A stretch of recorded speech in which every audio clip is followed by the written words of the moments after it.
नंदनकार जी कई बार सोचते हैं, अरे मुझे तो ये नहीं मिला।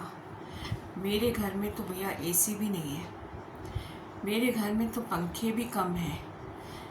कई इंसान ये शिकायतों में लगा रहता है। कभी सोचा है कि बाहर जानवर कैसे रह रहे हैं, बिना पंखे के, बिना कूलर के।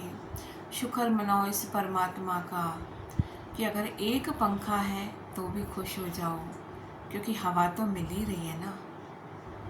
एक कूलर है तो शुक्र मनाओ कि हवा तो मिल रही है ना। अगर एक एसी है तो बहुत बड़ा शुक्र मनाओ कि आपको इस परमात्मा ने एसी भी दिया है।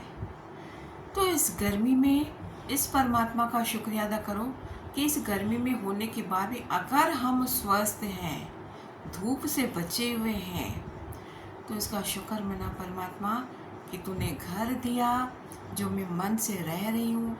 बेचारे जानवर हैं, बाहर देखो निर्वस्त्र घूम रहे हैं, जो खाना मिले वही खा रहे हैं। गाय भैंसों को घास फूस वगैरह ही मिलती है। बाहर डॉग्स देखो कितने घूम रहे हैं, रोटी मिले तो ठीक, ना मिले तो बेचारे ढूंढ रहे हैं। हर इंसान का जन्म मिला है बहुत कीमती है, गोल्डन चांस है। हमने कदर करनी है, हमने कर्म अच्छे करने हैं, क्योंकि जानवर तो अपना कर्म भोग रहा है, लेकिन हमको कर्म बनाने हैं कि हमारा अगला जन्म तो पहली बात तो हमारा आए ही नहीं, इस आवागमन से ही हमको छुटकारा मिल जाए।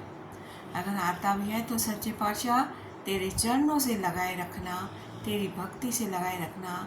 परिवार समेत भक्ति का दान देना, ये मांगे कि हमें भक्ति का दान मिले।